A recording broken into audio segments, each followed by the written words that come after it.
Hi there, it's Debbie, and I am back reading The Go-Giver. So this is a story by Bob Berg and John David Mann. Okay, we are on chapter 6, and it's serving coffee. So let me get started, and you know the drill. You can just listen, you don't have to watch. All right, so the ride out of town was quiet. A friend of Pindar's had dropped him off at a learning system for children earlier. So Joe was now giving him a ride back home. Pindar seemed content to watch the scenery go by, leaving Joe to his own thoughts. Just as he had done before, or done after his lunch with Ernesto, Joe now retraced his conversation with Nicole Martin, trying to understand everything he'd heard. What made this young woman rise to such astonishing success? What was it as simple as what she called the law of compensation? When Joe pulled into Pindar's driveway to drop off his host, Rachel was standing at the front door, holding a small package. Pindar hopped out and Joe leaned over to call out to Rachel through the open door. "Great lunch, Rachel. Thanks a million." Rachel approached the car and handed the package to Joe. "You're welcome." The aroma announced itself immediately. It was a pound of Rachel's famous coffee, freshly ground for Joe. On his drive back to work, Joe thought about Nicole Martin, CEO of the kindergarten boardroom, and wondered how on earth he could possibly apply the law of compensation. He was still wrestling with those thoughts when he hit up the up button on the elevator that took him to the 7th floor at Clayson Hill Trust. That afternoon, Melanie Matthews sat buried in concentration over her quarter-end reports when she was surprised by the most delicious aroma. She looked up and was startled to see Joe with a cup of fresh steaming coffee for her. "Touch of half and half, 1 sugar," he noted aloud as he placed it carefully on her desk. This was exactly how Melanie liked her coffee, though she couldn't remember having ever mentioned this to Joe. And that incredible aroma! She thanked him and took a sip. It was the very best coffee she ever tasted. Over the next 30 minutes, Joe took a cup of hot, delicious coffee to each worker on their entire 7th floor. A few of them he knew well, some of them he only knew vaguely, some he never even met. All were equally surprised and pleased to find this young go-getter taking the time to serve them fresh coffee as they each wrestled with their own third quarter deadline workloads. One or two looked downright puzzled as they nodded their mute thanks, thinking, "Wonder what's gotten into him." When Joe arrived back at his own desk with the last cup, Gus sat waiting for him. "Gus, you want another cup?" "Thanks, but I'm fine." Gus sat back in his chair and looked at Joe with curiosity.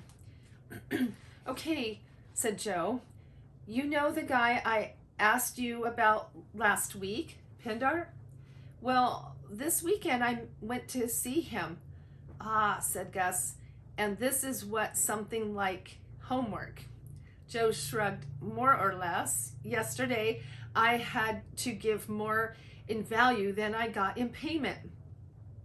"Ah, the lead you gave to Jim Galloway." Joe blushed. So Gus had overheard him doing that. "Today I had to enlarge the number of people I serve." Gus let out a quiet laugh. "So you served your colleagues coffee?" "Right." Joe looked around the floor. Think it'll turn those third quarter figures around?" Gus peered at him closely, then realized he was joking. "Hey," Joe added, It's the only thing I could think of. Besides, it's not just coffee, it's Rachel's famous coffee. Gus smiled and got to his feet. I'm glad you went to see the man, Joe. Tell me something. Sure, what? Gus looked around the office. How did it feel serving all those people? Joe followed his gaze, then looked back at the other man's eyes. Tell you the truth, I felt like an idiot. Gus laughed again, then leaned forward and said, sometimes you feel foolish, even look foolish, but you do the thing anyway. And with that, he plucked his tweed jacket from the coat rack on the wall outside the office and headed for home. Okay, so that was number 6, serving coffee, and I'm going to read number 7, chapter 7, Rachel, because it was so short and it kind of goes together. All right, here we go. When Joe appeared at Pender's house at noon the next day, Rachel showed him into the study and offered him a cup of coffee, which Joe accepted gratefully. The old man, I'll be right along, Rachel said, and chuckled. You know, said Joe, I think that's the 3rd or 4th time I've heard that, the old man. Why does everyone keep calling him that? And what's the big joke? Rachel sat down the small tray she was carrying and leaned against one of the huge wing-back chairs. How old would you say he is? She asked. Gosh, I don't know, 58, 59, early 60s maybe? Close, Rachel grinned. 78. You're kidding, exclaimed Joe. And even though he's in his late 70s, he's one of the youngest people I know. Have you ever noticed how energetic and enthusiastic he is? How curious and, well, how interested he always seems? Joe nodded. I'll tell you what, Rachel went on. He does more travels, more and accomplishments, more than most men half his age. None of us can keep up with him. Really, Pender didn't strike Joe as the driven type, but he always seems so relaxed. Rachel laughed. Of course, he seems relaxed. He is relaxed. Whoever said being anxious gets more accomplished? Joe had to admit she had a point. He had always taken it for granted that getting a lot done invariably meant a high level of stress. But then he knew plenty of people who were thoroughly stressed out, yet didn't really accomplish that much. Who are you going to see today? Rachel asked. Sam, his financial advisor. Ah, Sam, Rachel smiled to herself. You're going to love Sam. So I've heard, thought Joe. Of course he will. Pender stood beaming at the study door. Everyone loves Sam. The moment he heard that storyteller's voice, Joe felt himself relaxed. He noticed it had the same effect on Rachel, too. He suspected it had that effect on everyone. As Joe nosed his car past the big wrought iron gates and pointed it downtown, he thought about his brief conversation with Rachel, and he asked Pender about her. Rachel came from a poor neighborhood and began working to help support her family when she was just 15 years old. She took work doing anything and everything. She cleaned houses, landscaped, answered phones, waited tables, short order cook, worked construction, painted houses, and more.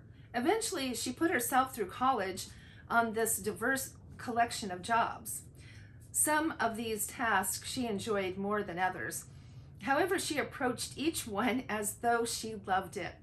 She did this by reminding herself that regardless of how much or how little she cared for the task itself, she relinquished the opportunity to survive, save, and serve. Survive, save, and serve? Joe interrupted. Sounds like a motto. It easily could be, agreed Pender. They are the 3 universal reasons for working. Survive, to meet your basic living needs.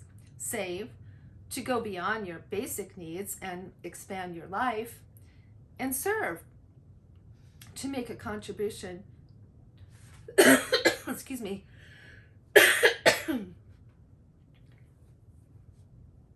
and serve to make a contribution to the world around you. Jo thought of Nicole Martin's reflection on her own early fear of success. It wasn't serving, she said. Unfortunately, continued Pindar, most people spend their entire lives focused on the first. A smaller number focus on the second, but those rare few who truly successful, not just financially, but generally successful in all aspects of their lives, keep their focus squarely on the third. Survive, save, and serve. Jo let the three words roll around in his mind as Pindar continued the story of Rachel. About a year ago, Pindar had bought some books at a local bookseller's where Rachel had worked her way up from cafe manager. After making his purchase, he stopped by the cafe for a cup of coffee. I'm just starting a fresh pot, Rachel told him. If you're not in a hurry, why don't you make yourself comfortable on any of the reading sofas, and I'll bring you a cup as soon as it's ready. Pindar was impressed with the young woman's manner. He was even more impressed when he actually tasted the coffee. Rachel had an undeniable knack for making truly wonderful coffee. She had an instinct for selecting, blending, roasting, and grinding the beans to bring out the finest flavors and aromas. She had a master craftsman feel for the perfect balance of time and temperature. She knew how to keep the machine sparkling clean and free of any buildup of bitter oils, and how to select the purest sources of water. Her coffee always tasted delicious, better than delicious. Whenever people ask her for her secret, Pindar told Jo, she just laughs and says she's 1/8 Colombian. Pindar and his wife happened to be looking for someone to replace their personal chef, who had just been offered a position running the kitchen at a 5-star hotel. As far as Pindar was concerned, anyone who knew how to cook and could make coffee this good would be the perfect replacement. And since she had just completed her final term at college, she was available. He hired Rachel on the spot. The young woman quickly became a hit with the steady stream of business associates who passed through Pindar's home, including the CEO of some of the nation's largest companies. A few even hinted that they might try to hire Rachel away from Pindar, but he jokingly warned them if they ever tried, they would no longer be privy to his consulting services. One CEO, after hearing this, took a long, thoughtful sip of famous coffee and murmured, "Yes, well, I might just have to live with that." Pindar roared at the punchline, and Jo laughed along with him. He also had the sense that there were more to Rachel's story, but it would have to wait. They had arrived at their destination.